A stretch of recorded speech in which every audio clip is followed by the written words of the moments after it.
primeira epístola do apóstolo João, capítulo 3, versículos de 1 a 3, o primeiro versículo diz assim: Vede quão grande amor nos tem concedido o Pai, que fôssemos chamados filhos de Deus.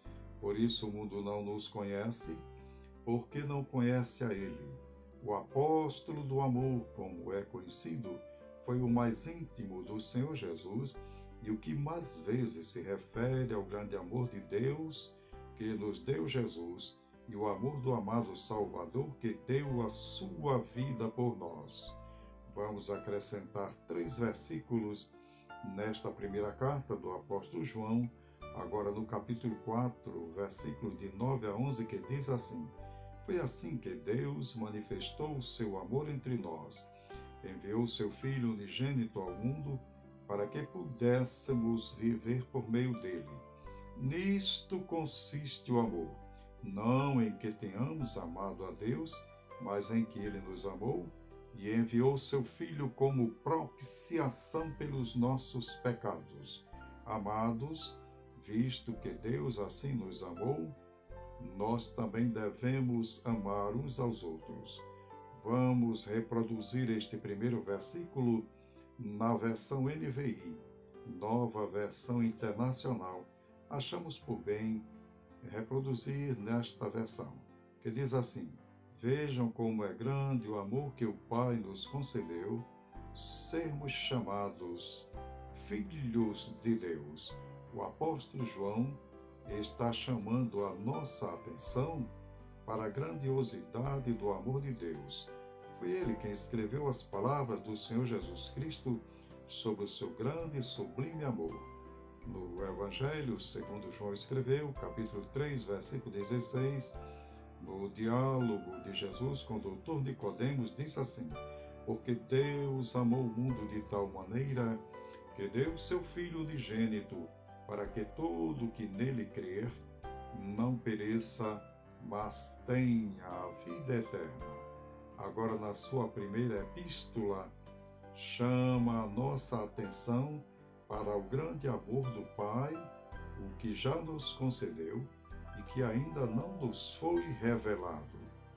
O apóstolo do amor, como é conhecido, aprendeu com o mestre dos mestres sobre o seu grande amor. Com certeza, ele se sentia amado pelo Senhor e passou a falar sobre o seu grande amor para que nós pudéssemos também amar assim. Vejamos o que ele diz no Evangelho, capítulo 3, e versículo 1. Evangelho segundo João.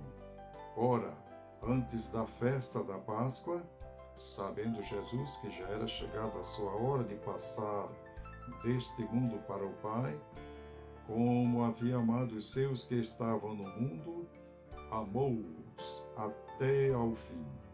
Depois, na sua primeira carta, no capítulo 4, versículo 19, ele diz assim: Nós o amamos porque ele nos amou primeiro.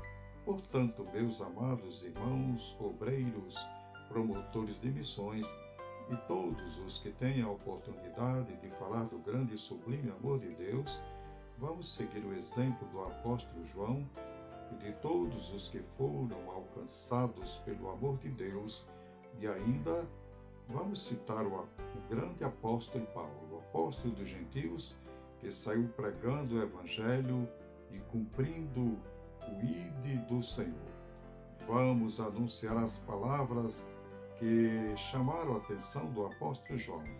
Vejam como é grande o amor que o Pai nos concedeu.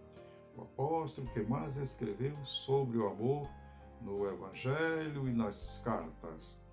Neste versículo, chama a nossa atenção com entusiasmo. Vejam, olhem, observem como é grande o amor que o Pai nos concedeu, a ponto de nos incluir na sua família, nos receber como filhos. Este grandioso Deus nos deu o direito a uma herança eterna. Daí a palavra concessão. Ele nos concedeu que fôssemos chamados filhos de Deus. Deus também falou ao povo de Israel sobre o seu amor para com eles e para conosco.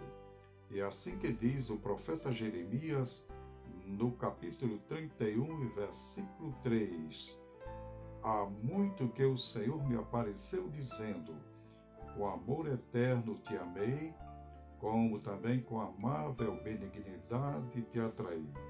Já o grande apóstolo dos gentios, escrevendo na sua carta aos Efésios, capítulo 1, versículos 3 e 4, nos diz assim: Bendito Deus e Pai de nosso Senhor Jesus Cristo, o qual nos abençoou com todas as bênçãos espirituais nos lugares celestiais em Cristo, como também nos elegeu nele antes da fundação do mundo, para que fôssemos santos e irrepreensíveis diante dele em amor. O escritor aos Hebreus, escrevendo no capítulo 1, versículo 11, diz assim: Porque assim o que santifica, isto é, o Senhor Jesus Cristo, como os que são santificados, nós que cremos e aceitamos Jesus como nosso Salvador, são todos de um. Somos todos filhos de Deus, por cuja causa não se envergonha de lhes chamar irmãos.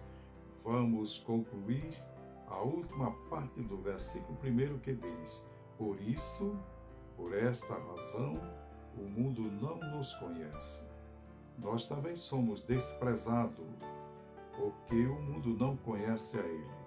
Sabemos que o nosso amado Salvador sofreu desprezo para cumprir a sua missão.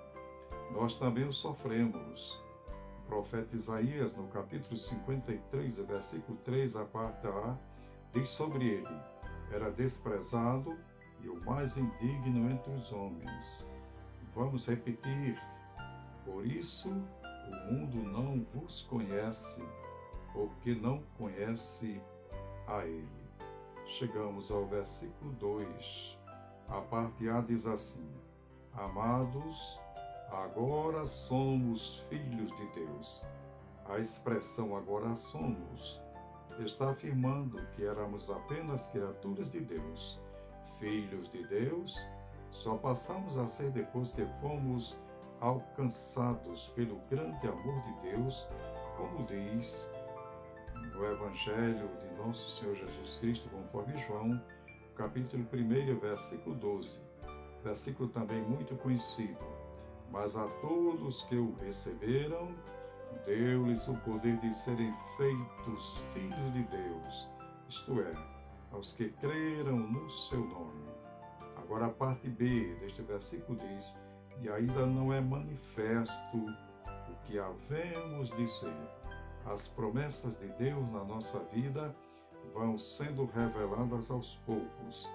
Há coisas que só vamos saber na eternidade. Agora a parte B. Nós sabemos que quando Ele se manifestar, seremos semelhantes a Ele, porque assim como Ele é, o veremos. Enquanto estivermos nesta vida, podemos antever bênçãos prometidas para nós na eternidade.